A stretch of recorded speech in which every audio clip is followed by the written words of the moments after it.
Okay, so what else is happening in the mid-Victorian period? Here we have, again, so we've got this huge exhibition, and that's a great place to start for culture and kind of exploration. Now, certainly I'm not saying that England is just now exploring. Obviously, we know that's not true, but we have this expansion of the British Empire, and they're really kind of getting into all of these other countries in major ways if they're not there already. Australia, Canada, India, parts of Africa, not so much in this point of quite the early mid-Victorian period, but later on. And the British Empire, so our book says and tells us, goal is all of these things. They want money, of course, who doesn't? They want markets for manufacturing goods. So if they're running out of room in Europe, then, or, in England, then they're going to go other places. Can they put factories in Australia and just import them back into England? They also want to find raw materials, because England is only going to have so much. Then some other things that mark the mid-Victorian period, the Church of England is sort of in three stages as well. So you have the evangelicals, also called the Low Church.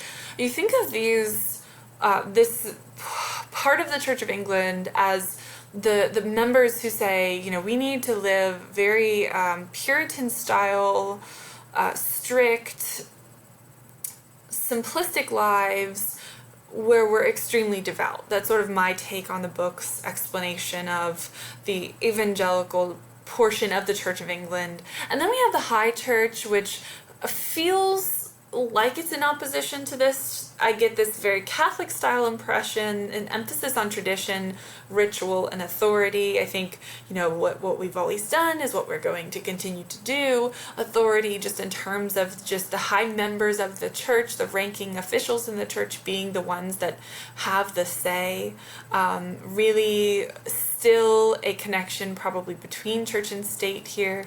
And then there is Broad Church. Seems like the most all-inclusive part of the Church of England that you can get in the 19th century. And then what is also interesting is that while we have the Church of England, we have these other bodies that are providing influence onto the minds of the public and challenging religious sentiment. So we have science.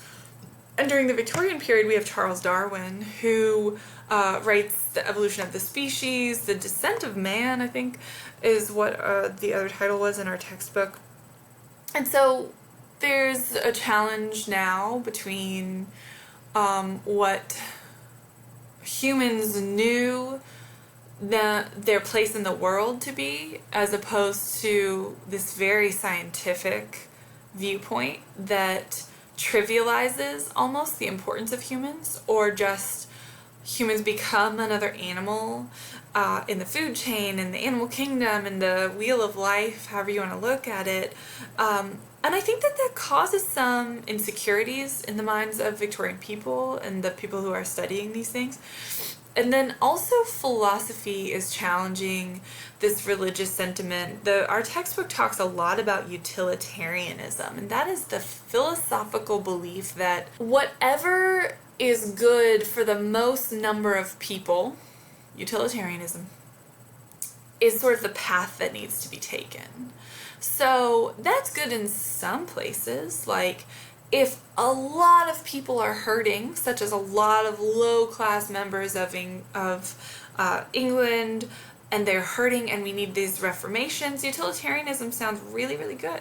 But if a lot of people are doing great based on the system, and only a handful of people are being hurt and marginalized, well, the system's still pretty good because the majority is happy, which means we just continue to marginalize the already marginalized. So there's some problematic concepts to utilitarianism that start to be, I think, be questioned, or that maybe the concept comes out and now we're questioning some more. So like if we have the Church of England and they've always done what they've always done, we're talking about this high church, adherence to tradition and ritual. I think in that case, the utilitarian philosophy could, if approached in the right way, challenge that. And so then, again, maybe that's why we have this division. Well, we don't really see it the way that you see it anymore. Our book also talks about the 90s, which is more of sort of the second two bullets here, particularly melancholy and aestheticism. I'm going to get into that in a second.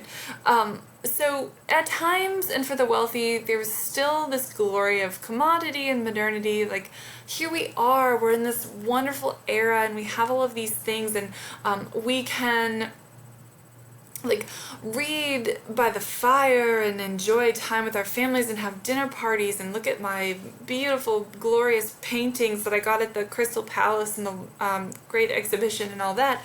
But there was also a lot of unrest. Our textbook talks about rebellions, massacres, war. It kind of like really quickly lists off, I think, 5 or 6 of these different rebellions, massacres, and wars that were going on at the time. It talks about the Irish question. To refer to your book. Our book doesn't really get into too much detail on that, so I don't even know if I feel comfortable lecturing on it. I would just read that part in your textbook. Between 1873 and 1874, England faced an economic depression. Looks pretty short, though, in the matter of, perspective. But really the things I want to talk about the most here, the rise of the working class. So again, I mentioned this briefly before. All these people are working because there's all sorts of new advancements, and we need factory members. We need women to come into the factories at times, and sometimes even into the mines. And so the working class is really getting bigger. And as this is happening, I think, toward the late period, we see this change, and Victorian writers and Victorian people see this change, and they feel this change. They feel like the end of the century is here. They know it. They know change is approaching. It's coming. And they feel what that means. There's almost like this strange sadness, like you're about to embark on something new. So you're looking forward to that maybe, but you're nervous about it. And also, you liked what you had before, and now that's going to change. And it's just like this eminence that I think was felt throughout.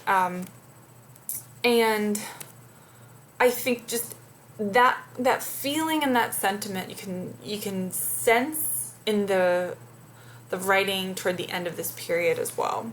So the other portion of this chapter that our textbook talks about is the role of women. Women still can't do a whole lot of stuff. Can't vote, can't own any land. If their husbands cheat on them, women can't divorce their own husbands for any reason other than the weird ones. Then our textbook uses the woman question. It's sort of like, well, we have this really big group of people. We have all of these women.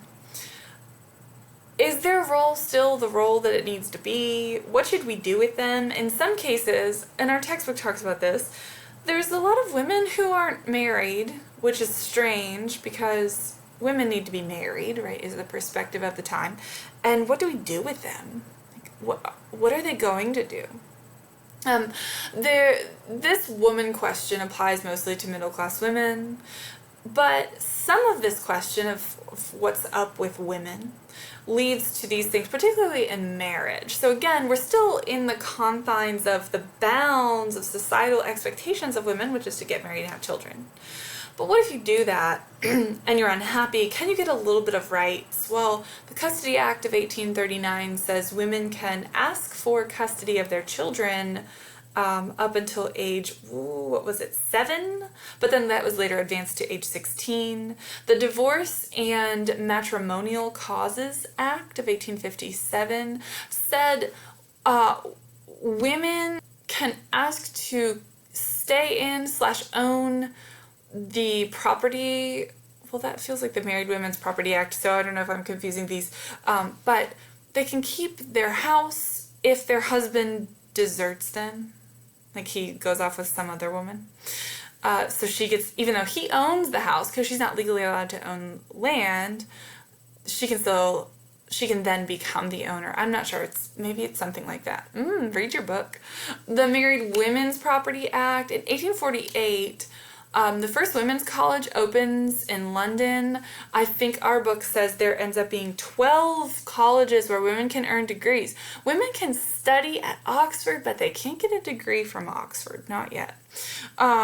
more labor regulations for women because more women are going to work in the factories, particularly the textiles. I asked this question: to be a governess or a prostitute, because again, what do we do with these women who aren't married? Now, lower class women, many of them were headed to sex work.